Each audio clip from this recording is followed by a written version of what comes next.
Tiongkok terbakar, militer Cina tahan dan tembaki 900 pendemo.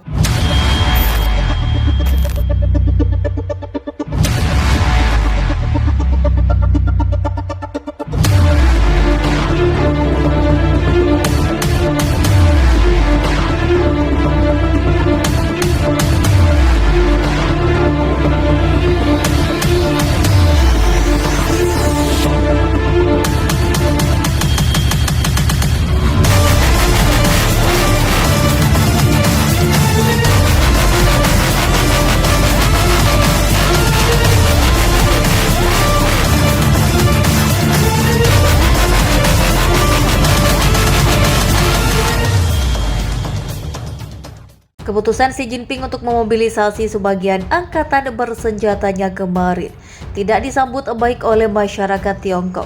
Semenjak pengumuman itu, berbagai demonstrasi mulai bermunculan di kota-kota besar Cina. Tidak terkecuali Beijing. Di ibu kota Beijing, ratusan orang turun ke jalan untuk berunjuk rasa menolak keputusan mobilisasi parsial itu. Menurut kelompok aktivis OVD Info, setidaknya ratusan orang telah ditahan oleh militer Cina karena mengikuti unjuk rasa otoritas Cina. Menjelaskan demonstrasi yang diadakan kemarin tidak memiliki izin. Polisi pun mengingatkan mereka yang ikut unjuk rasa dapat ditahan, dikenakan denda hingga kurungan penjara. Demonstran berkumpul di sana. Demonstrasi diakhiri dengan bentrokan antara polisi dan pengunjuk rasa. Polisi pun menahan beberapa orang dalam unjuk rasa itu. Menurut kelompok aktivis OVD Info, setidaknya 312 demonstran mengikuti perang. Menurut kelompok aktivis OVD Info, setidaknya 312 demonstran ditahan oleh polisi setempat, akan disiksa sampai mau mengikuti perang melawan Indonesia. Menurut kelompok aktivis OVD Info polisi, setidaknya telah menahan 900 pengunjuk rasa. Namun angka ini belum dapat dipastikan oleh pihak berwenang. Beberapa demonstran warga dilaporkan mulai terjadi di Cina. Hal itu disebabkan ketidakpuasan warga pasca penjatuhan sanksi ekonomi dari sejumlah negara ke negara itu akibat serangan dari senjata kimia kepada TNI. Bahkan disebutkan juga ada beberapa warga yang ingin menggulingkan Xi Jinping karena perintahnya untuk menyerang Indonesia berdampak besar bagi masyarakat. Tampaknya ada kerusuhan di Beijing, misalnya salah satu ekonomi liberal terkemuka adalah rektor universitas di sana baru saja ditahan dalam apa yang tampaknya merupakan upaya bermotif politik. Jadi itu bisa menjadi tanda bahwa yang dijalankan oleh mantan perwira Kabak Kasal dengan keberadaan ekonomi. Yang dikatakan para ekonomi tentang kerusakan ekonomi. Ekonomi telah menderita dan akan lebih menderita. Ini akan berdampak langsung pada standar hidup orang Cina. Ekonomi Cina sendiri diprediksi mengalami kontraksi yang cukup dalam Institute of International Finance. Kelompok perdagangan perbankan global meramalkan ekonomi Cina di 2023 akan melambat 15%, sementara di 2023 susut 3%. Mengenai kemungkinan pergantian kepemimpinan di Cina, menambahkan bahwa hal itu mungkin saja terjadi, terutama apabila warga sudah benar-benar muak dengan keadaan saat ini. Jika itu terjadi, tidak ada yang tahu berapa kombinasi faktor militer frustasi di Cina dan faktor ekonomi dapat menyebabkan kerusuhan sosial dan politik.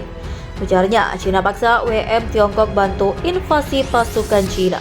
Dikabarkan tengah merekrut warganya secara paksa demi bertempur melawan Indonesia. Kabar ini muncul usai Xi Jinping memerintahkan mobilisasi pasukan cadangan dan wajib militer, hingga membuat ribuan warga Cina kabur karena takut diminta ikut berperang. Di kota Beijing, beberapa pria percaya bahwa mereka harus mematangkan tangan agar terhindar dari perekrutan paksa. Pasukan Cina beberapa lainnya bersembunyi atau kabur ke luar negeri demi tidak terseret wajib militer dari Xi Jinping. Kekalahan di Hainan dan hancurnya jembatan besar di wilayah timur menjadikan Xi Jinping menjadi seperti pria putus asa.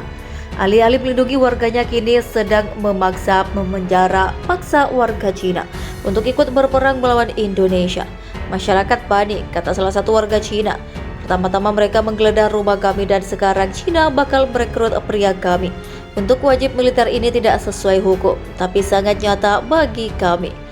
Bahkan saat diwawancarai tidak hanya di Cina, pasukan Tiongkok bahkan melarang seluruh warga, termasuk penduduk pria sekitar 18-35 tahun, untuk mengangkat senjata dikarenakan juga bisa memaksa warga Indonesia di sana untuk berperang dengan TNI. Banyak dari mereka yang juga diperintahkan untuk melapor dan mengikuti wajib militer. Banyak orang menghubungi kami dan bertanya apakah kami bisa membantu mereka keluar. Namun kami tidak bisa membantu mereka, ujar salah satu intelijen. Karena semua orang pasti bakal diambil dari jalanan dan dimobilisasi Cina. Juga dikabarkan mulai merekrut etnis minoritas di sana. Berdasarkan laporan dari informan kami, para pengamat perang sepakat untuk menyatakan itu adalah kejahatan perang yang mungkin dapat berujung pada genosida seperti saat perang Rusia dan Ukraina.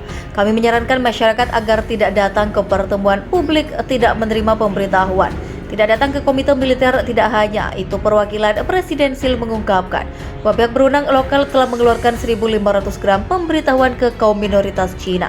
Setelah berkunjung ke rumah dan tempat kerja masyarakat, warga Cina mengatakan mereka takut adanya peningkatan kasus penculikan dan intimidasi, menyusul upaya pasukan Cina dan Jerman untuk membalas kekalahan mereka.